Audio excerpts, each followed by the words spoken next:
नमस्कार दोस्तों, स्वागत है आपका आधुनिक भारत के इस नए वीडियो लेक्चर में। और आज का हमारा टॉपिक है रॉलेट एक्ट सत्याग्रह 1919, खिलाफत और असहयोग आंदोलन। देखिए, इससे पहले हम लोग आधुनिक भारत के राष्ट्रीय स्वतंत्रता संग्राम जो है उसका अध्ययन कर रहे थे। तो इसके पहले हम लोगों ने देखा था कि गांधी जी ने कैसे भारत में आने के बाद 3 सफल सत्याग्रह चलाए। पहला सत्याग्रह उन्होंने चंपारण में चलाया, फिर अहमदाबाद मिल मजदूरों के साथ, और तीसरा खेरा सत्याग्रह। तो ये तीनों जो आंदोलन थे वो लोकल लेवल पे थे, एक खास घटना से, एक खास क्षेत्र से जुड़े हुए थे। इसके बाद अब गांधी जी ने पूरे देश के स्तर पर आंदोलन चलाने का जिम्मा अपने हाथ में ले लिया था। तो इसी परिस्थिति में कुछ परिस्थितियां बनी और उसी के बारे में हम लोग चर्चा करेंगे। आज का हम लोग का टॉपिक रहेगा रॉलेट एक्ट क्या था, ये समझेंगे। जालियांवाला बाग हत्याकांड क्या हुआ और उसका राष्ट्रीय आंदोलन पे क्या प्रभाव पड़ा। फिर खिलाफत आंदोलन हुआ, असहयोग आंदोलन हुआ, और फाइनली चौरी चौरा कांड हुआ। तो इन सब पांचों विषय के टॉपिक के बारे में आइए हम लोग शुरू करते हैं। तो देखिए, सबसे पहले यह बात 1919 की है। एक कानून आया था जो उस समय की जो भी क्रांतिकारी गतिविधियां थी उसको रोकने के लिए, उस पर लगाने के लिए एक कानून आया था। इस कानून के बनाने वाले जो अध्यक्ष थे वो रॉलेट नाम के एक व्यक्ति थे। इसी कारण इस कानून का नाम रॉलेट एक्ट रखा गया। ठीक है। यह कानून दरअसल क्या था कि हम लोगों ने पढ़ा था कि 1907 के बाद भारत में क्रांतिकारी गतिविधियां बहुत सारी बढ़ गई थी। जैसे आपने बंगाल में अनुशीलन समिति देखा था, ठीक है। वो कई तरह के क्रांतिकारी गतिविधियों को अंजाम दिए, या फिर विदेशों से भी गद्दार पार्टी जैसे संस्था थे जो क्रांतिकारी गतिविधियां चला रहे थे। तो इन सब क्रांतिकारी गतिविधियों को रोकने के लिए विश्व युद्ध के दौरान तो अंग्रेज सरकार ने विश्व युद्ध के समय स्पेशल परिस्थिति के अनुसार उस चीज़ को दबा रखा था। लेकिन जब 1918 में विश्व युद्ध ख़त्म हो गया तो उनको एक परमानेंट कानून चाहिए था जो इस क्रांतिकारी घटनाओं को दबा सके, रोक सके। तो इसी उद्देश्य से उन्होंने रॉलेट एक्ट कानून लाया था। यह कानून यह था कि इसमें सिर्फ संदेह के आधार पर किसी भी व्यक्ति की गिरफ्तारी की जा सकती है। उसको गिरफ्तार करके बिना मुकदमा चलाए उसको जेल में बंद रखा जा सकता है अनिश्चित काल के लिए। ठीक है। साथ ही उस पर अगर मुकदमा चलेगा भी तो उस पर उसको कोई वकीली सहायता नहीं दी जाएगी कि आप अपना वकील रख के केस लड़िए। एक अलग से स्पेशल कोर्ट बना था और उस कोर्ट में ही उसकी सुनवाई होती थी। और साथ ही उस कोर्ट के ऊपर कोर्ट जो भी सज़ा सुनाए उस पर आप अपील नहीं कर सकते हैं। जैसे अभी व्यवस्था क्या रहती है कि आप लोअर कोर्ट में कोई के मुकदमा चला, उस पर जो भी जजमेंट आया उसके खिलाफ आप हाई कोर्ट में जाके अपील कर सकते हैं, लेकिन उसमें आप ऐसा नहीं कर सकते। इसीलिए इस कानून को बिना वकील, बिना दलील और बिना अपील का कानून कहा गया था। ठीक है। तो इससे क्या हुआ, इस कानून के आने के बाद जनता में काफ़ी रोष आया, क्योंकि आप प्रथम विश्व युद्ध में देखे होंगे कि उदारवादियों ने और गरम दल ने और साथ ही गांधी जी ने भी अंग्रेज़ों का समर्थन किया था। युद्ध में, विश्व युद्ध में अंग्रेज़ों के तरफ से भाग लिया था। गांधी जी ने बड़े संख्या में भारतीयों को सेना में शामिल होने के लिए कहा था, और इसीलिए गांधी जी को उस समय भर्ती एजेंट भी कहा जाने लगा था कि अंग्रेज़ों का भर्ती एजेंट है। लेकिन वहीं जब इतना सहायता करने के बाद जहां भारत के लोग जो उदारवादी थे या गांधी जी थे सोच रहे थे कि अंग्रेज़ हमारे साथ मतलब हमारी निष्ठा का कुछ अच्छा फल देंगे, तो बदले में क्या मिला, रॉलेट एक्ट। तो इसलिए जितने भी लोग थे सब लोग अंग्रेज़ों के इस कानून से काफ़ी क्षुब्ध हुए। ठीक है। और इसी कारण गांधी जी ने इस रॉलेट एक्ट के खिलाफ सत्याग्रह करने का घोषणा किया। उन्होंने रॉलेट सत्याग्रह चलाने की घोषणा 6 अप्रैल 1919 को की। और गांधी जी ने जैसे ही घोषणा की, अंग्रेज़ों ने क्या किया कि उनको 9 अप्रैल 1919 को गांधी जी को गिरफ्तार कर लिया। और कानून तो आ ही गया था रॉलेट एक्ट, क्यों आपको गिरफ्तार कर रहे हैं, कुछ बताना है नहीं। ठीक है। तो रॉलेट एक्ट के खिलाफ गांधी जी ने पूरे देशव्यापी आंदोलन चलाने का जैसे घोषणा किया, उनकी गिरफ्तारी हो गई। अब आगे क्या हुआ कि अभी आंदोलन चल पाता इससे पहले ही जालियांवाला बाग एक हत्याकांड हो गया और उसके बाद पूरे देश का दिशा ही बदल गया। तो आइए देखते हैं जालियांवाला बाग हत्याकांड क्या था। देखिए, जालियांवाला बाग जो है अमृतसर में पड़ता है, जो पंजाब का एक राज्य है, एक ज़िला है पंजाब राज्य का। तो वहाँ पे पंजाब में दो नेता हुआ करते थे, डॉक्टर सैफुद्दीन किचलू और डॉक्टर सत्यपाल। इन दो लोगों की गिरफ्तारी की गई, ठीक है, और रॉलेट एक्ट के तहत। और इनको कहाँ रखा गया था किसी को कोई जानकारी नहीं थी। और यह समाचार सुन के जो पंजाब के लोग थे वो मतलब काफ़ी गुस्से में थे।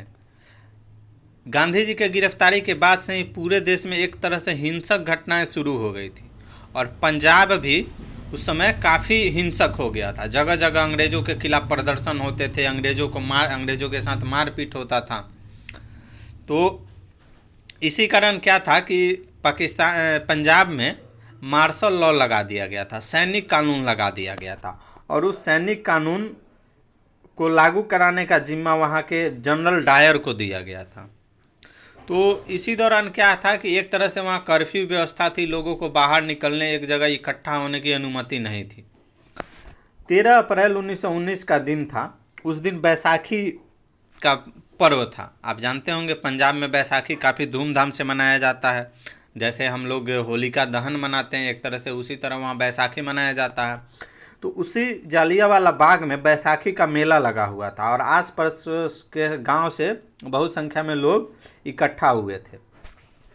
इसी में कुछ जो लोग थे, कुछ नेता थे, वो डॉक्टर सैफुद्दीन किचलू और सत्यपाल के गिरफ्तारी के विरोध में एक सभा रखा और उस सभा में इस बात की निंदा की गई कि उनकी गिरफ्तारी जो है अवैध है, ठीक है।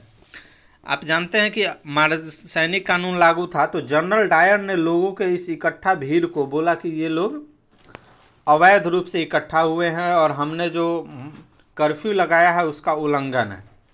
जनरल डायर जो है काफ़ी संख्या में पुलिस बल के साथ पहुंचा और जालियांवाला बाग को चारों तरफ से घेर लिया। इस जालियांवाला बाग से निकलने का एक ही रास्ता था और उसने सारे रास्ते उस रास्ते पर भी पुलिस लगा दिया और बिना किसी पूर्व चेतावनी के लोगों पर अंधाधुंध गोलियां चलाई। और इस गोलीबारी का परिणाम ये हुआ कि करीब 1000 लोग मारे गए और पूरा देश स्तब्ध रह गया इस घटना से। अंग्रेज़ों की जो छवि थी कि अंग्रेज़ काफ़ी सभ्य होते हैं, सभ्य तो नहीं थे लेकिन वो हर जगह कहते फिरते थे कि हम सभ्य हैं, और उनके द्वारा यह काम किया गया कि 1000 निहत्थे लोगों पर गोलियां चलाई गई। पूरा देश स्तब्ध हो गया। पूरे देश में हिंसक घटनाएं और बढ़ गई। जगह जगह अंग्रेज़ों के खिलाफ क्रांतिकारी घटनाएं, मारकाट की घटनाएं बढ़ने लगी, ठीक है। इस घटना के विरोध में रविंद्रनाथ टैगोर ने क्या किया कि नाइटहुड की उपाधि जो अंग्रेजी सरकार ने उनको दी थी, इसको सर की उपाधि भी कहते हैं, उस रविंद्रनाथ टैगोर ने इस नाइटहुड की उपाधि को लौटा दिया विरोध के रूप में। गांधी जी ने भी कैसर हिंद की उपाधि जो अंग्रेज़ों के तरफ से मिली थी उसको लौटा दी।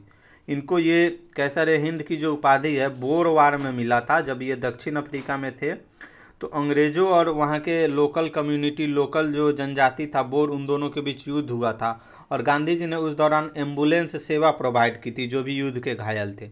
तो उनके इस काम को लेकर कैसर हिंद की उपाधि मिली थी। गांधी जी ने इस उपाधि को भी लौटा दिया।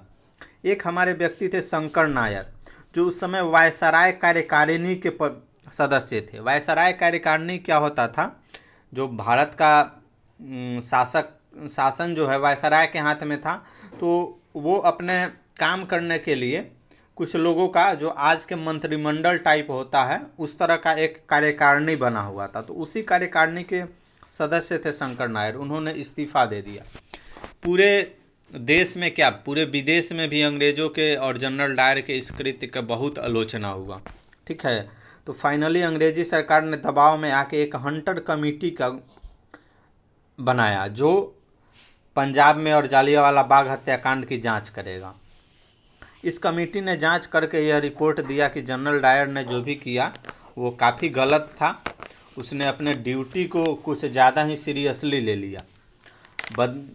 इसलिए सज़ा के तौर पर जनरल डायर को क्या हुआ, यहाँ से बस उसको हटा दिया गया।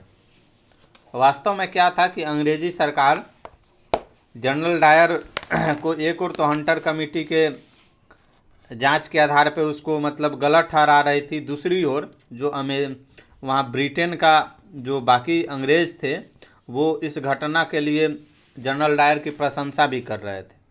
बदले में उसके लिए चंदा इकट्ठा करके जनरल डायर को दिया गया था, उसको ऑनर ऑफ स्वॉर्ड भी मिला था, सम्मान का तलवार दिया गया था।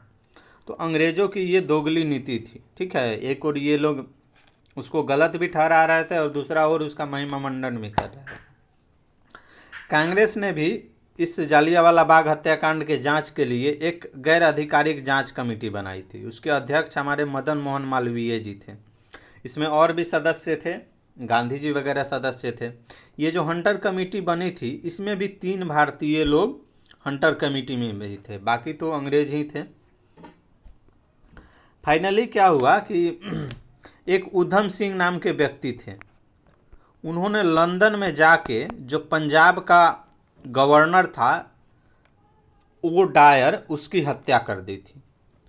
वो जो डायर, जो पंजाब का गवर्नर था वो डायर, उसी ने जनरल डायर को मतलब मार्शल लॉ लगाने के लिए प्रतिनियुक्त किया था। इस जनरल डायर की हत्या नहीं हुई थी। ये तो जनरल डायर अमृतसर में कानून व्यवस्था संभालने वाला पुलिस था जिसने जाके फायरिंग कराई थी। एक ओ डायर करके राज्यपाल था पंजाब का, जिसने पंजाब में मार्शल लॉ लागू कराई थी। तो उधम सिंह ने इस ओ डायर को जाके लंदन में मारा था गोली और उसकी मृत्यु हो गई थी। बाद में उधम सिंह को पकड़ के फांसी दे दिया गया था। तो ये भी महत्वपूर्ण बात है, आप ध्यान रखिएगा। आइए आगे बढ़ते हैं। जालियांवाला बाग हत्याकांड के बाद क्या हुआ कि पूरे देश में हिंसा का दौर चालू हो गया। और हिंसा में क्या होता था, अंग्रेज की तरफ से भी लोग मरते थे और भारतीय लोग भी मरते। इस हिंसा से दुखी होकर गांधी जी ने क्या किया कि जो रॉलेट एक्ट के खिलाफ इन्होंने घोषणा किया था सत्याग्रह का, उसको वापस ले लिया। ये सारा घटना जो है जालियांवाला बाग हत्याकांड 13 अप्रैल 1919 का है, ठीक है। अब आगे बढ़ते हैं। खिलाफत आंदोलन, देखिए ये 1919 से लेकर 1924 तक चला था। ये भारत के जो मुसलमानों द्वारा अंग्रेजों के खिलाफ चलाया गया आंदोलन था। वास्तव में हुआ क्या था कि तुर्की जो एक देश है उसके सुल्तान को खलीफा कहते हैं, और ये खलीफा जो है मुसलमान इसको अपना धार्मिक नेता मानते थे, ठीक है। प्रथम विश्व युद्ध में क्या हुआ कि तुर्की जो है ब्रिटेन के खिलाफ लड़ा। ब्रिटेन मतलब अंग्रेजों के खिलाफ लड़ा। तो आप जानते होंगे कि प्रथम विश्व युद्ध में ब्रिटेन जीत गया था। तो ब्रिटेन जीत गया तो उसने तुर्की के साथ एक संधि की और जो खलीफा का पद था उसको हटा दिया। तो खलीफा का पद जब हट गया तो जो पूरे विश्व के मुसलमान थे इस बात से नाराज़ हुए, क्योंकि वो खलीफा को अपना नेता मानते थे। और इसीलिए भारत के जो मुसलमान थे उन्होंने अंग्रेज़ों के खिलाफ क्या, एक आंदोलन चलाने का निर्णय किया। आंदोलन का मांग यह था कि आप जो है खलीफा के पद को फिर से स्थापित करें और तुर्की के साथ अच्छा व्यवहार करें। चूँकि तुर्की हार गया है तो उसको मतलब अंग्रेज जो है उसके साथ कई तरह के संधियाँ करके उसको तुर्की को दबा रहे थे। तो इसी के खिलाफ भारत के मुसलमानों ने खिलाफत आंदोलन की शुरुआत की। इसके मेन नेता जो थे मुहम्मद अली और शौकत अली नामक 2 भाई थे। खिलाफत आंदोलन का नेता इनको कहा जाता है। यह 1919 में शुरुआत हुआ था, ठीक है। 1920 में खिलाफत कमेटी की इलाहाबाद में बैठक हुई थी और गांधी जी को खिलाफत का नेता चुना गया था कि खिलाफत आंदोलन कैसे चलेगा इसका प्रारूप गांधी जी तैयार करें। वास्तव में गांधी जी देख रहे थे कि जो आप पहले के इतिहास पढ़े होंगे तो आप देखे होंगे कि कांग्रेस के खिलाफ मुस्लिम लीग नामक एक संगठन बनवाया गया था अंग्रेज़ों के तरफ से, और यह मुसलमानों की संस्था थी जो अंग्रेज़ों को फेवर करती थी और हमेशा कांग्रेस के विरोध में रहती थी। गांधी जी ने ये मौका देखा कि अभी मुसलमान जो है अंग्रेज़ों का विरोध कर रहे हैं, तो उन्होंने देखा कि क्यों न इस मौका का फ़ायदा उठाया जाए और मुसलमानों को हमेशा के लिए अंग्रेज़ों के विरोध में खड़ा किया जाए। और इसीलिए गांधी जी ने क्या निर्णय किया कि हम इससे जुड़ते हैं और साथ ही खिलाफत के साथ मिला के आगे असहयोग आंदोलन चलाएंगे हिंदू और मुस्लिम एकता को बनाने के लिए। ठीक है। फिर क्या हुआ कि 1924 में तुर्की के लोगों ने क्या किया कि जो खलीफा का पद समाप्त कर दिया। पहले तो अंग्रेज़ों ने उसको खलीफा को हटाया था, तुर्की के लोगों ने आंदोलन किया और खलीफा को हटा दिया। और तुर्की में एक कमाल पाशा नाम के व्यक्ति थे, उनके नेतृत्व में धर्मनिरपेक्ष सरकार की स्थापना कर दी। मतलब धर्म से उसका कोई लेना देना नहीं है, मुस्लिम है कि हिंदू है। तो अब चूँकि तुर्की देश के लोगों ने ही खलीफा को समाप्त कर दिया तो अंततः खिलाफत आंदोलन भी समाप्त हो गया। लेकिन यह जो खिलाफत आंदोलन था हिंदू मुस्लिम एकता के लिए काफ़ी काम किया इन्होंने, हिंदू मुस्लिम एकता के लिए। आइए अब आगे देखते हैं। आगे देखते हैं असहयोग आंदोलन। असहयोग आंदोलन जो है 1920 से 22 तक चला। गांधी जी ने इसको खिलाफत आंदोलन के साथ मिला के चलाया था। वास्तव में कारण क्या था असहयोग आंदोलन चलाने का? तो अभी हमने देखा था कि प्रथम विश्व युद्ध में अंग्रेज़ों को साथ दिया था गांधी जी ने, और वो उनका आशा था कि जब प्रथम विश्व युद्ध समाप्त होगा तो अंग्रेज़ भारत को स्वशासन या जो भी हम लोगों ने काम किया है उसके प्रति कुछ हमको अच्छा रिजल्ट देंगे। लेकिन अंग्रेज़ों ने क्या दिया? Rowlatt act. अंग्रेज़ों ने क्या दिया? जालियांवाला बाग हत्याकांड। तो इन सब से क्या हो था कि पूरे देश में गुस्सा का माहौल था। गांधी जी की भी आंखें खुल गई थी कि ये अंग्रेज़ों से मिलजुल के नहीं चलेगा। तो इसीलिए उन्होंने गांधी जी ने असहयोग आंदोलन चलाने का निर्णय लिया था। साथ ही विश्व युद्ध के बाद की स्थिति क्या हुई थी, महंगाई वगैरह काफ़ी बढ़ गई थी, बहुत लोगों के काम छीन गए थे या बहुत से सैनिक मारे गए थे जो भारतीय सैनिक ब्रिटेन की तरफ से लड़ने विदेश गए थे। और खिलाफत आंदोलन भी चल रहा था, मुसलमान भी खिलाफ थे अंग्रेज़ों के। तो गांधी जी को काफ़ी एक अच्छा मौका मिला और इसीलिए उन्होंने 1920 में असहयोग आंदोलन की शुरुआत की। असहयोग आंदोलन में मेन उनका मांग क्या था? मांग था कि हमको स्वशासन दिया जाए, और दूसरा जो खिलाफत का उद्देश्य था कि खलीफा को फिर से अपने जगह उचित स्थान दिया जाए। ये खिलाफत का उन्होंने प्रश्न इसलिए रखा था ताकि मुसलमानों का भी समर्थन मिल पाए, क्योंकि राष्ट्रीय आंदोलन के लिए हिंदू मुस्लिम सारे पक्षों का साथ जरूरी था। तो देखिए गांधी जी का जो खिलाफत आंदोलन था और अंग्रेज़ों के साथ मिलके मुसलमानों के साथ मिलके जो असहयोग आंदोलन चलाने का उनका कार्यक्रम था, बहुत सारे लोग इसके विरोध में थे। जैसे चित्तरंजन दास, मोतीलाल नेहरू या जो बाल गंगाधर तिलक, ये जो पुराने नेता थे वो यह नहीं चाहते थे कि भारत का राष्ट्रीय आंदोलन उसको धार्मिक एंगल से जोड़ा जाए। इसलिए वो चाहते थे कि भारत का राष्ट्रीय आंदोलन है तो इसको हिंदू मुस्लिम से मत जोड़िए। लेकिन गांधी जी बोल रहे थे कि नहीं, यही तो मौका है मुसलमानों को साथ लाने का। तो इसीलिए क्या हुआ कि 1920 में कांग्रेस का एक विशेष अधिवेशन बुलाया गया। आप जानते हैं कि जनरली दिसंबर में कांग्रेस का अधिवेशन होता है, क्योंकि दिसंबर में ही कांग्रेस का स्थापना हुआ था, पहली बैठक हुई थी। उस समय से परंपरा रही है कि हर साल दिसंबर में ही कांग्रेस का वार्षिक अधिवेशन होगा। लेकिन स्थिति को देखते हुए कलकत्ता में एक विशेष अधिवेशन बुलाया गया 1920 में, और वहीं पे असहयोग आंदोलन का प्रस्ताव पास किया गया। पुराने नेता के चित्तरंजन दास या लाला लाजपत राय या फिर जो बाल गंगाधर तिलक थे, इन लोगों के विरोध के बावजूद असहयोग का आंदोलन का प्रस्ताव जो है पास हो गया। इस असहयोग आंदोलन में बहिष्कार का प्रोग्राम रखा गया कि जो भी स्कूल है, कॉलेज है, कोर्ट है या सरकारी जो भी चीज़ है उसका बहिष्कार करेंगे, स्वदेशी को अपनाएंगे। चरखा कार्यक्रम की शुरुआत हुई कि सूती वस्त्र बने, सूती वस्त्र हम लोग पहनेंगे। तो इस तरह से 1 अगस्त 1920 से असहयोग आंदोलन की शुरुआत गांधी जी ने कर दी थी। जब दिसंबर 1920 में कांग्रेस का वार्षिक अधिवेशन हुआ नागपुर में, तो इस असहयोग आंदोलन को प्रस्ताव को फिर से अनुमोदित किया गया। अनुमोदन मतलब कि उस चीज़ को हम लोग स्वीकार करते हैं, उसको तो पहले से ही प्रस्ताव पास हो गया था, उसको आगे के लिए अनुमोदित कर दिया गया। तो कई बार ये सवाल पूछता है कि असहयोग आंदोलन का प्रस्ताव कहाँ पास हुआ, तो आप कलकत्ता सितंबर 1920 के विशेष अधिवेशन में। ठीक है, आगे देखिए क्या क्या घटनाएं हुई असहयोग आंदोलन के दौरान हुआ क्या कि 1 अगस्त को असहयोग आंदोलन शुरू हुआ था और 31 अगस्त 1920 को जो हमारे बाल गंगाधर तिलक थे उनकी मृत्यु हो जाती है। ठीक है, वो मतलब वो काफ़ी उम्रदराज भी हो चले थे और कुछ भी रहा उसके चलते उनकी मृत्यु हो जाती है।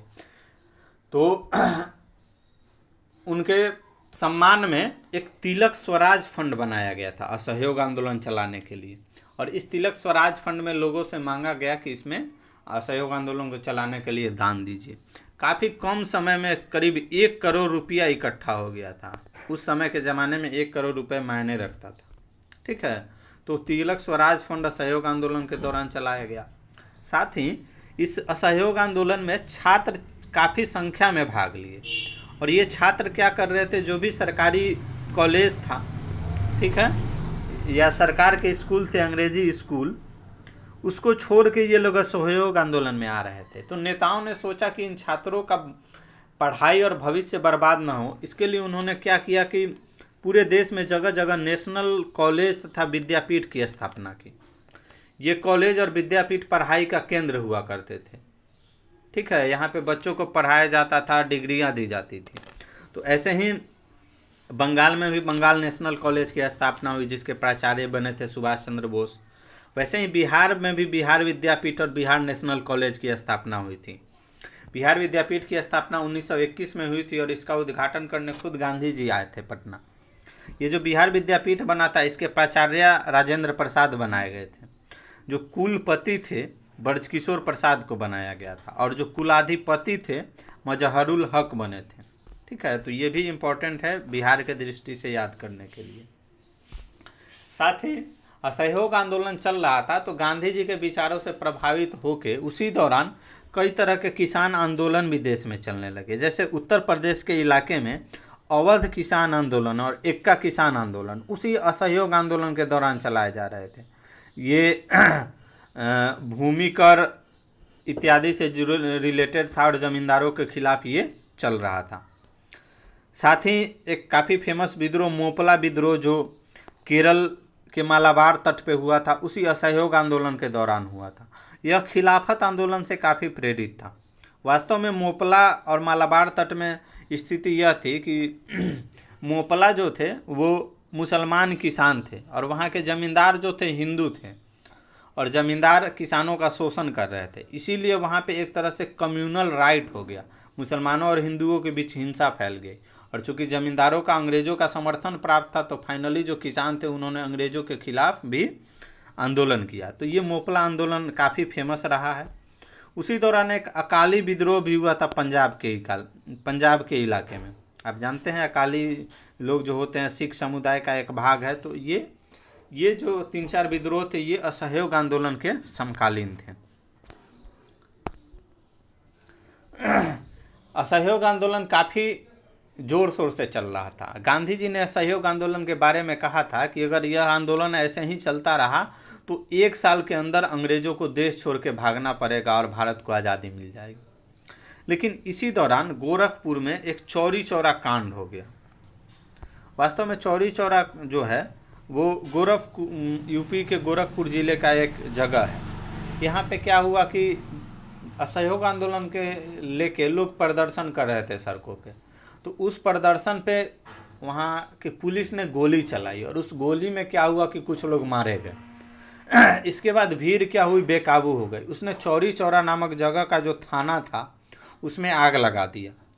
उसमें जो भी पुलिसकर्मी थे जल के मर गए। जो भागने का प्रयास किए पब्लिक ने उसे भी पकड़ के पीटा और वापस आग के हवाले कर दिया। कहा जाता है कि करीब 22 पुलिसकर्मी मारे गए। तो इस तरह का जब पुलिस पे एक्शन हुआ तो सरकार का दमन चक्र भी बढ़ गया। सरकार भी उधर से और तीव्र हो गया। बहुत जगह गिरफ्तारियां हुई, लोगों पे भी बहुत सारे के दमन चक्र हुए। इस हिंसा को देखते हुए गांधी जी ने क्या कहा कि हम अहिंसा और सत्याग्रह के से भारत को आज़ादी दिलाना चाहते हैं, और इसीलिए गांधी जी ने उस असहयोग आंदोलन को 12 फरवरी 1922 को वापस लेने का निश्चय किया और फाइनली असहयोग आंदोलन समाप्त हुआ। बाद में गांधी जी की गिरफ्तारी हुई और असहयोग आंदोलन के दौरान हुए जो भी घटनाओं के लिए इनको 6 साल की सज़ा सुनाई गई थी और फाइनली असहयोग आंदोलन समाप्त हुआ। तो आप देख रहे हैं कि गांधी जी 1915 में भारत आए। उन्होंने 2 साल का समय मांगा था कि हम भारत की स्थितियां देखें। तो आप देखें कि करीब 1917 से गांधी जी ने चंपारण से अपना सत्याग्रह की शुरुआत की और एक तरह से टेस्ट किया कि हमारा जो सत्याग्रह है, अहिंसा है, वो कितना चल पाएगा भारत की स्थिति में। दक्षिण अफ्रीका में उन्होंने तो सफल प्रयोग किया था।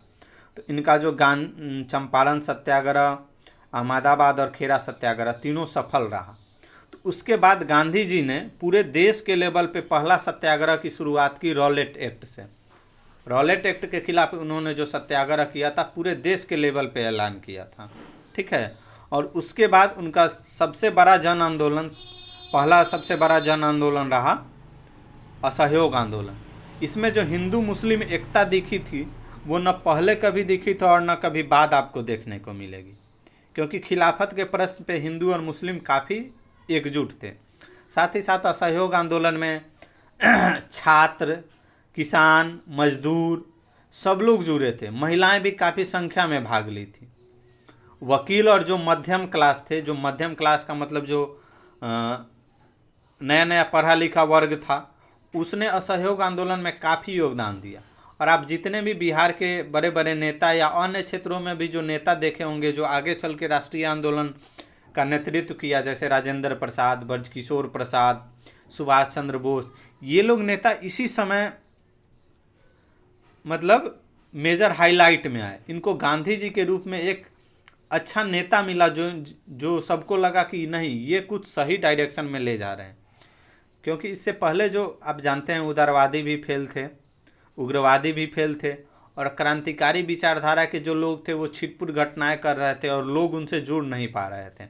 गांधी जी जब आए तो उन्होंने राष्ट्रीय आंदोलन से पूरे देश को जोड़ दिया और असहयोग आंदोलन इस मामले में काफ़ी सफल रहा।